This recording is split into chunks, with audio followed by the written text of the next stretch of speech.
There's a quiet lie many people believe once they pass 60.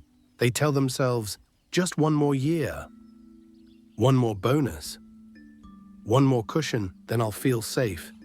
This persistent whisper can keep us on a path we might otherwise question. But what I've learned, watching hundreds of people reach this stage of life, is something most retirement advice never talks about. Working past 60 doesn't just cost you time. It costs you in ways you don't see until it's too late. For many, that cost ends up being far higher than the paycheck, a silent erosion of something far more precious than money. We often focus on the financial numbers, but the real trade-off is often invisible until it's gone. The biggest cost isn't money, it's what you're trading away. Most retirement conversations obsess over account balances, monthly income, withdrawal rates. But almost no one talks about what you're giving up when you keep working, especially when you don't actually need to. Your early 60s are a narrow, precious window.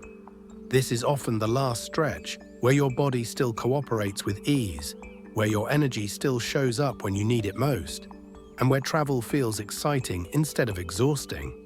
And yet, this is the exact period many people spend stressed, scheduled, and distracted, trying to squeeze a little more certainty out of a system that, let's be honest, never truly feels certain anyway. You're trading vitality for perceived stability. Imagine postponing that dream trip you always wanted to take with your spouse, just for another year of work. That year turns into 2, then 3, and suddenly the energy or opportunity isn't quite the same. The moments you spend tied to a desk, or commuting, or dealing with workplace politics are moments you could be spending living vibrantly, exploring new passions, or simply enjoying the quiet rhythm of your own life. Money is renewable. You can always earn more, find new opportunities, or adjust your spending. But time? Time is an entirely different currency. It's finite, it moves in one direction, and once spent, it's gone forever. This precious window of your early 60s, where health and energy often align, is irreplaceable. It's not just about the hours, it's about the quality of those hours, the freedom to choose how you spend them. Here's something that surprises almost everyone when they finally look closely. Those extra years of work often add far less to your financial security than people expect.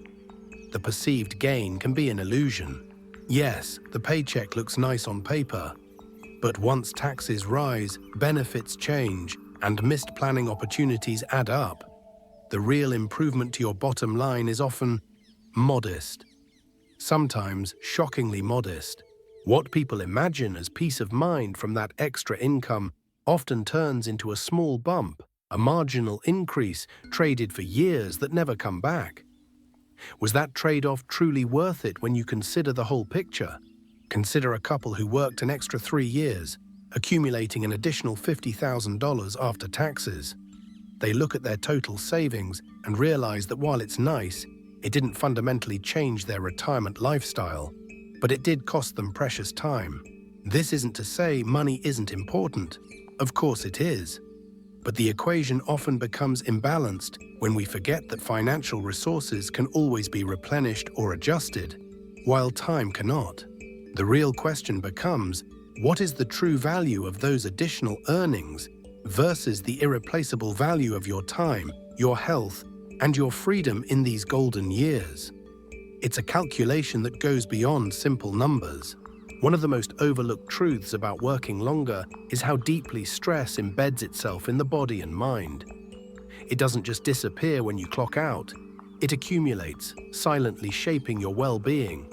Deadlines don't stay at the office. Responsibility doesn't clock out when you do. That mental load, that constant hum of worry and obligation follows you home, impacting your sleep, your relationships, and your peace. By the time people finally stop working, many discover something uncomfortable. They didn't realize how tense they were, how much chronic stress they carried, until that tension finally disappeared, leaving a void they hadn't known existed. Imagine a senior finally retiring, and after a few weeks, noticing their persistent shoulder pain has eased.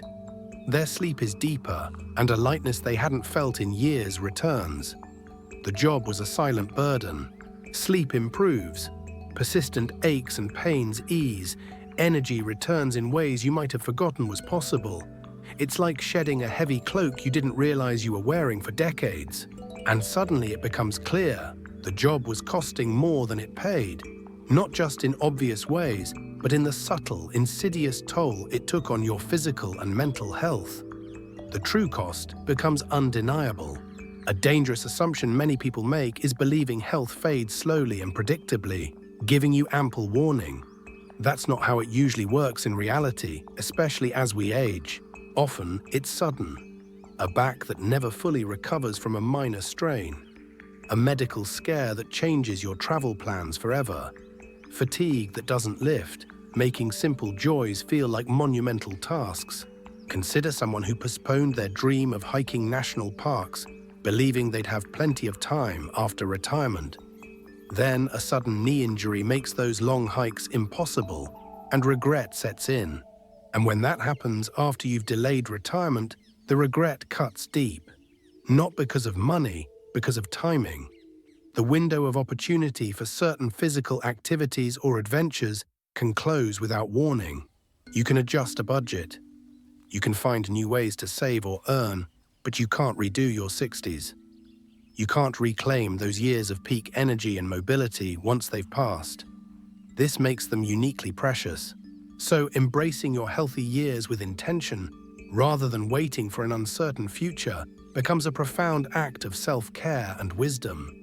Don't defer joy, for tomorrow is not promised. Another trap that keeps people working past their prime is identity.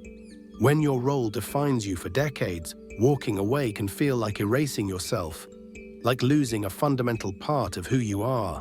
The question, what do you do, becomes synonymous with who are you? For many, the thought of not having that answer, that title, that structure is genuinely frightening. But what many discover after stepping back is this profound truth. Work didn't give them purpose, it borrowed it. True purpose resides within you, waiting for space to emerge and flourish. Think of a retired executive who, after initial disorientation, finds immense fulfillment volunteering at a local animal shelter, or mentoring young entrepreneurs in their community, realizing their skills are still valued. Once space opens up, new forms of contribution appear. Mentoring, creating art, teaching a skill, simply being present for family and friends. These are often more deeply satisfying than the demands of a job. Retirement isn't an ending, it's a transition, a powerful opportunity to redefine yourself, to explore dormant passions, and to contribute in ways that are truly aligned with your deepest values, if you let it be. Somewhere along the way, retirement planning became about maximums. Maximum savings, maximum income, maximum delay. But the people who truly thrive in retirement rarely chase the biggest number. They aimed for enough income to live without fear, enough health to enjoy the day, enough clarity to know when it was truly time to step back and embrace a new chapter. That balance, not optimization, is what leads to peace and profound satisfaction. Instead of asking, how much more can I earn? A better question might be, how much life do I still want to live well? Because the risk isn't running out of money. The deeper, more insidious risk is running out of years that feel good, years where you have the energy, health, and freedom to truly enjoy your life. If you retire earlier than planned, you can adapt financially. You can adjust your budget, find part-time work, or explore new income streams. But if you retire too late, there's nothing to adapt. Those lost years are simply gone. So if you're over 60 and still working, ask yourself honestly, are you working because you genuinely need to, or because stopping feels scary? Are you trading irreplaceable time for marginal security? Are you waiting for a certainty that may never arrive?